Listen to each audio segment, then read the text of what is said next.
ألا إن أولياء الله لا خوف عليهم ولا هم يحزنون آمنت بالله صدق الله العظيم اللهم صل على محمد عبدك ورسولك وصل على المؤمنين والمؤمنات وبارك على محمد وآل محمد وصحاب محمد وأزواج محمد وأولاد محمد صلاة وسلام عليك يا سيدي يا رسول الله وعلى آلك وصحابك يا سيدي يا نور الله۔ قابل سے تکریم پیر بھائیوں، اللہ مجدہ جل شانہ نے قرآن عظیم کے اندر جو کلمات میں نے آپ کے سامنے تلاوت کرنے کی سعادت حاصل کی ہے، 3 باتوں کا ذکر فرمایا ہے۔ ایک اولیاء اللہ کا ذکر فرمایا ہے، اور ایک خوف کا ذکر فرمایا ہے، اور ایک غم کا ذکر فرمایا ہے۔ اور فرمایا جو اولیاء اللہ ہیں ان کو اللہ مجدہ جل شانہ نے خوف اور غم سے محفوظ فرما دیا۔ اور غم اور خوف کی جو ڈیفینیشن ہے وہ کچھ اس طرح ہے کہ جو غم ہوتا ہے یہ دوسرے کا ہوتا ہے، اور جو خوف ہوتا ہے یہ اپنا ہوتا ہے۔ نعرہ تکبیر، نعرہ رسالت، نعرہ رسالت، تاجدار ختم نبوت، تاجدار ختم نبوت، خانقالیہ خواجہ دیم الحضوری قصوری، خانقالیہ دولت شریف، صاحبزادہ پیر سید غلام محی الدین شاہ صاحب بخاری۔ تشریف رکھیے بھائی۔ تو میں عرض کر رہا تھا یہ 3 باتیں میں 2-3 منٹ میں ختم کرتا ہوں، ہم قبلہ حضور کی گفتگو سماعت کریں گے۔ پہلی بات اولیاء اللہ، اور دوسری بات خوف، تیسری بات غم۔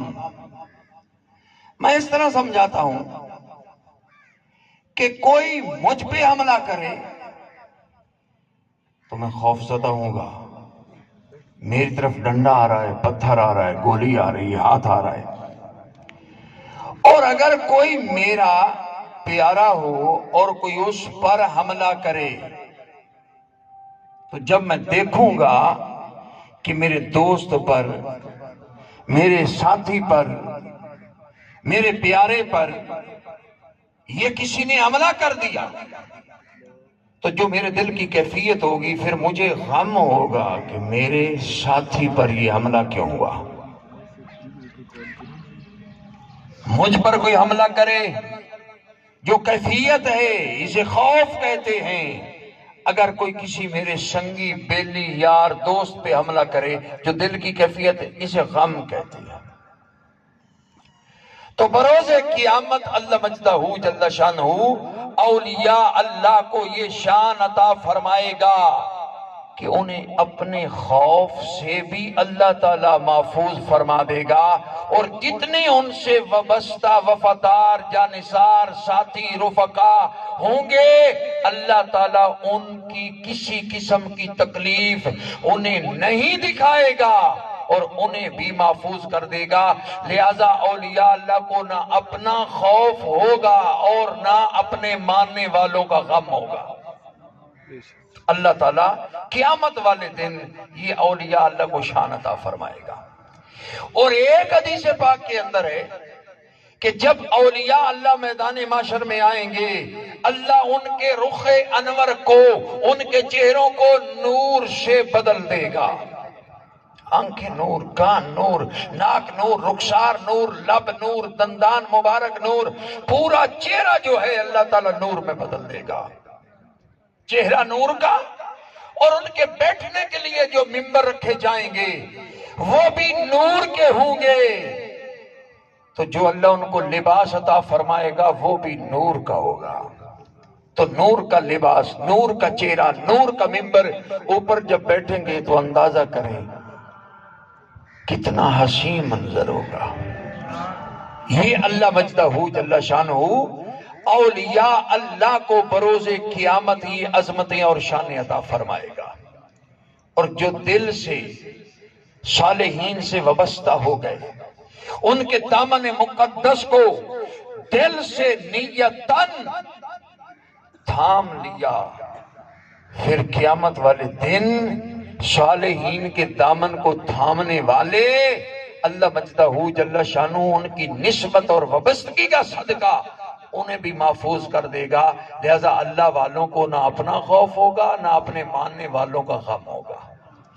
اس پہ اکتفا کرتا ہوں اور قبلہ حضور کو میں پیش کرتا ہوں تو ہم اپنے اچھا توجہ طلب بات آگے بات کرتا ہوں. اللہ کے حبیب علیہ السلام تشریف فرما ہے اور صحابہ کرام علیہم الرضوان کا جمع غفیر ایک شخص بارگاہ اقدس میں حاضر ہوا. یہ صحیح سکہ حدیث ہے جو میں نے آنکھوں سے پڑھی ہے. جب حاضر ہوا تو اس کا انداز نرالا تھا، اس کے چلنے کا انداز نرالا تھا، چل زمین پر رہا تھا اور اس کی نظر آسمان کی طرف اٹھی ہوئی تھی. تو جب کوئی چلتا ہے زمین پہ دیکھ کر چلتا ہے، نیچے دیکھتا ہے. یہ واحد بندہ صحابہ کرام علیہم الرضوان نے دیکھا جو اوپر کو دیکھ رہا تھا. آیا اور چلا گیا. عرض گزار ہوئے کریم کائنات صلی اللہ علیہ وسلم، اس کے چلنے کا جو سٹائل ہے ہمیں سمجھ نہیں آیا. حبیب خدا صلی اللہ علیہ وسلم نے فرمایا یہ تمہیں زمین پہ چلتا ہوا نظر آ رہا ہے، یہ زمین پہ ہے مگر اس کا دل عرش کے ساتھ معلق ہے. یہ زمین پہ ہے، اس کا قلب، اس کا دل یہ عرش کے ساتھ معلق ہے. اور فرمایا یہ ابدالوں میں سے ایک ابدال ہے، ابدالوں میں سے ایک ہے ابدال ہے. اور اللہ کے حبیب علیہ السلام نے فرمایا اللہ کی بارگاہ میں اس کا رتبہ اور مرتبہ بڑا اعلیٰ ہے، رتبہ اور مرتبہ بڑا اعلیٰ ہے. اللہ اکبر ہے. اور ساتھ محبوب علیہ السلام نے فرمایا موت اس کے سر پہ منڈلا رہی ہے، ان قریب یہ موت سے ملے گا. اور یہ بھی بتایا یہ رات گزرے گی، آگے والی گزرے گی، آگے جو فجر آئے گی اس وقت یہ حالت سجدے میں ہمیں وصال کی حالت میں ملے گا. موت ابھی آئی نہیں، اسے ملی نہیں، موت نے آ کر ملاقات نہیں کی، اس اللہ کے صالح بندے کی روح نکلی نہیں ہے. حبیب اقدس صلی اللہ علیہ وسلم کی نگاہ مقدس پہلے ہی دیکھ رہی ہے موت کب آئے گی، کس وقت آئے گی، کس حالت میں آئے گی. فجر کو آئے گی، دوپہر کو آئے گی، رات کو آئے گی. محبوب نے ایگزیکٹ ٹائم بھی بتا دیا اور وہ حالت و کیفیت بھی بیان فرما دی. صحابہ کہتے ہیں ہم انتظار میں تھے علیہم الرضوان، وہ وقت آئے، وہ گھڑیاں آئیں اور ہم دیکھیں کہ یہ واقعی اسی طرح اللہ کی بارگاہ میں حاضر ہوتا ہے. تو جب وہ صبح آئی حبیب خدا صلی اللہ علیہ وسلم باہر کو تشریف لائے اور صحابہ کرام علیہم الرضوان پیچھے پیچھے. اس بندے کے دروازے پہ محبوب علیہ السلام جب جلوہ نما ہوئے اور دروازے پہ دستک دی، اندر سے اس کا کوئی قریبی نکلا. حبیب خدا صلی اللہ علیہ وسلم نے فرمایا اللہ کا امر. وہ کہتا ہے ہمارے گھر میں تو کوئی مرا نہیں، ہمارے گھر میں تو موت آئی نہیں، کوئی ہم سے بچھڑا نہیں، کسی نے وصال کیا نہیں، اور یہ اللہ کا امر کیسا؟ حبیب خدا نے فرمایا انی ارا ما لا ترون واسمع ما لا تسمعون. فرمایا میں وہ دیکھتا ہوں جو تم نہیں دیکھتے اور جو میں سنتا ہوں تم نہیں سنتے. فرمایا تم نے ملک الموت کو آتے ہوئے نہیں دیکھا، میں نے آتے ہوئے بھی دیکھ لیا، جاتے ہوئے بھی دیکھ لیا، اور جو ملاقات ہوئی میں نے وہ احوال بھی سن لیے. فرمایا جو میں دیکھتا ہوں تم نہیں دیکھتے، جو میں سنتا ہوں تم نہیں سنتے. تو فرمایا چلو دروازہ کھولو، اندر جا کے اللہ کے پیارے بندے کو تلاش کرتے ہیں. تو جب گھر والوں کو بھی خبر نہیں کہ ہمارے گھر کے اندر کوئی دنیا سے جا چکا ہے، مگر محبوب کو خبر ہے کہ ایک گھر کے اندر کوئی جا چکا ہے. حبیب خدا اندر تشریف لے آئے صلی اللہ علیہ وآلہ وسلم. دیکھا ایک کمرے کے اندر حالت سجدے میں اللہ کا بندہ اللہ کی بارگاہ میں حاضر ہو چکا تھا. محبوب نے فرمایا اس کا کفن، اس کا غسل، اس کا دفن یہ میری نگرانی میں ہوگا، اور صحابہ آؤ میرے ساتھ ملو، اس کے کفن دفن کا انتظام کریں، یہ بڑی شان والا تھا۔ تو اس کے غسل، کفن، دفن کا سارا معاملہ اللہ کے حبیب علیہ الصلوۃ والسلام نے اپنی نگاہ مقدس کے سامنے سارے مراحل طے کروائے، تو پتہ چلا اللہ کے محبوب کے علم شریف کا بھی پتہ چل گیا، اور صالحین کی عظمت کا بھی پتہ چل گیا، صالحین کی عظمت کا بھی پتہ چل گیا۔ اور یاد رکھیے کانیں مختلف ہوتی ہیں، کسی سے سونا نکلتا ہے، کسی سے کوئلہ نکلتا ہے، کسی سے نمک نکلتا ہے، کسی سے کچھ نکلتا ہے، تو جو جس چیز کی کان ہوتی ہے وہی چیز اس سے باہر نکلتی ہے۔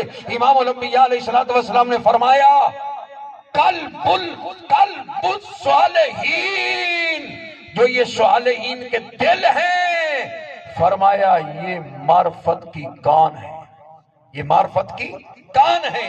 اللہ والوں کے دل کو اللہ تعالیٰ نے یہ شان عطا فرمائی ہے کہ یہ وہ کان ہے جہاں سے معرفت کے نور نکلتے ہیں، معرفت کے اجالے نکلتے ہیں، جہاں سے انسان کی آنکھوں کی آگے سے پردے ہٹتے ہیں، پھر جس پہ ان کی نظر پڑ جاتی ہے صالحین کی، اللہ مجدہ جل شانہ اس کو بھی نظر والا بنا دیتا ہے۔ اللہ اکبر۔ آخری بات کروں گا، حضرت سیدنا عثمان غنی ذو النورین رضی اللہ تعالیٰ عنہ، آپ کی بارگاہ میں ایک بندہ دور دراز سے زیارت کی نیت سے حاضر ہوا، اور راستے میں ایک جنگل سے گزرا، اور جب گزر رہا تھا تو ایک خوبصورت عورت پہ نظر پڑی۔ جب نظر پڑی تو دل میں خوف خدا آیا، جب خوف خدا آیا تو نظر کو فوراً جھکا لیا۔ تو جب بارگاہ اقدس میں آیا تو ذو النورین پاک رضی اللہ تعالیٰ عنہ کی نظر پاک پڑی، تو فرمایا اے بندہ خدا، اے میرے پاس آنے والے، جاؤ پہلے اپنی آنکھوں کو صاف کرو۔ جاتا ہے تو منہ دھوتا ہے، واپس آتا ہے تو آپ پھر وہی فرماتے ہیں، پھر جاتا ہے پھر آتا ہے، پھر جاتا ہے پھر آتا ہے، بالآخر دستمستہ التماس کرتا ہے حبیب خدا صلی اللہ علیہ وآلہ وسلم کے پیارے صحابی و داماد رضی اللہ تعالیٰ عنہ، مجھے سمجھ نہیں آ رہا، ذرا وضاحتاً فرمائیے کہ کیسے چہرے کو دھوؤں؟ فرمایا یہ آنکھوں کو صرف پانی سے نہیں دھونا، اللہ کے حضور آب توبہ سے دھونا ہے۔ جب جنگل سے گزر رہا تھا تو تیری نظر کدھر چلی گئی تھی؟ عرض کرتا ہے، جاتا ہے، توبہ کرتا ہے، واپس آتا ہے، عرض کرتا ہے اے پیارے عثمان غنی ذو النورین رضی اللہ تعالیٰ عنہ، ذرا یہ تو فرمائیے جب جنگل سے میں گزر رہا تھا، میں تنہا تھا، جنگل کا ماحول تھا، وہاں کوئی تھا نہیں، تو آپ کو کیسے پتا چلا؟ فرمایا میں بے نظر تھا، نظر والے رسول صلی اللہ علیہ وسلم کی مجھ پہ نظر پڑ گئی، تو جب امام الانبیاء قائد الانبیاء حضرت محمد مصطفیٰ صلی اللہ علیہ وآلہ وسلم کی نگاہ نازنین مجھ پہ پڑی تو مجھ بے نظر کو نظر والا بنا دیا۔ جس طرف چشم محمد کے اشارے ہو گئے، جتنے ذرے سامنے آئے سب ستارے ہو گئے، جتنے ذرے سامنے آئے سب ستارے ہو گئے۔ اللہ اکبر۔ تو حضور گفتگو فرمائیں گے تو آپ کے سامنے یہ ننھے منھے جامعہ کے طالب علم، اللہ اکبر، خواجہ حضور کے آستانہ عالیہ پہ یہ دین حاصل کرنے والے طالب علم، جب آپ آیا کرو اپنے حضور کی بھی زیارت کیا کرو، اور ان طالب علموں کی بھی زیارت کیا کرو، اور جہاں یہ قرآن پڑھتے ہیں اس کی بھی زیارت ہے۔ اسی تناظر میں ایک ہی بات کروں گا، بلوچستان کے اندر ایک علاقہ ہے جس کے دو نام ہیں، ایک ہمارا قومی زبان سے ریلیٹڈ نام ہے، اور ایک ان کی جو مادری زبان ہے بلوچی زبان، اس کے اندر ضلع جھٹ پٹ کہتے ہیں، ویسے ڈیرہ اعلی یار کہتے ہیں، یہ ضلع بھی ہے، اور اس کے ضلع کا ایک شہر ہے ڈیرہ مراد جمالی۔ اس کے قریب میں ایک علاقہ تھا جس کو کہتے تھے اوسطا محمد صلی اللہ علیہ وآلہ وسلم، یہ انہوں نے نام رکھا ہوا تھا۔ اچانک ایک سیلابی ریلا آتا ہے، ان کے گاؤں کا رخ کرتا ہے، اعلان ہوتا ہے لوگوں جو کچھ ہاتھ آتا ہے جلدی کرو یہاں سے نکل جاؤ، یہ ریلا چند لمحوں کے اندر آپ کو بہا کے لے جائے گا، نقش آپ کا یہ جو ہے وجود، گھروں کا، مال کا، یہ سب ختم ہو جائے گا، نکلو یہاں سے۔ ایک آدمی کہنے لگا نہیں جائیں گے، نہیں نکلیں گے. یہ دیکھنے میں پانی کا ریلا ہے مگر حقیقت کے اندر یہ ہماری بدعمالیوں پہ اللہ مجدہ جل شانہ کے قہر کا ریلا ہے. آؤ نکلو سارے، ساری مساجد کو خالی کر دو، الماریوں سے سارے قرآن اٹھا لو، گھروں سے سارے قرآن اٹھا لو، جلدی سے وضو کر لو. بچے بھی نکلے، عورتیں بھی نکلی، جوان بھی نکلے، بوڑھے بھی نکلے، اور سیلاب کے آگے، ریلے کے آگے آ کے لائن بنا لی. جب سب بنا لی اور کہنے لگے آنے والے ریلے سن لے، ہم اکیلے نہیں آئے، ہم وہ قرآن لے کر آئے ہیں جو پہلے آیا قلب مصطفیٰ پہ اور پھر وہاں رہا، پھر باہر آتا رہا، ہم تک پہنچا. تو یہ وہ قرآن ہے جس کے ایک ایک حرف نے محبوب کے سینے کو بھی چوما ہے اور لبہائے مبارکہ کو بھی چوما ہے، آپ کی لسان مبارک کو بھی چوما ہے. ہم وہ قرآن لے کے کھڑے ہو گئے ہیں. اب تو آگے دکھا اور ہم تیرے آگے قرآن لے کے کھڑے ہیں اور ڈٹ کے کھڑے ہیں. آنے واحد کے اندر آتے ہوئے ریلے نے اپنی ڈائریکشن کو چینج کیا، رخ کو بدل لیا. چشمے فلک نے دیکھا اور علاقے کے لوگوں نے دیکھا، پوری دنیا کے اندر یہ خبر گئی کہ یہ وہ قرآن ہے جو کانٹوں کو غلاب بناتا ہے، جو ذروں کو آفتاب بناتا ہے. اگر یہ قرآن آ جائے، یہ پانیوں کو سمجھا سکتا ہے، یہ ہماری جوانیوں کو بھی سمجھا سکتا ہے. قرآن سے ناتا جوڑیے، قرآن پڑھنے والے، پڑھانے والے اور اس معاملے میں مدد کرنے والے جہاں جہاں سے بھی پیر بھائی لنگر بھیجتے ہیں، میرا سب کو سلام ہے اور دعا ہے اللہ سب کا یہ قبول فرمائے اور اللہ تعالی ہمیں قرآن عظیم کی قربت عطا فرمائے. وآخر دعوانا ان الحمدللہ رب العالمین.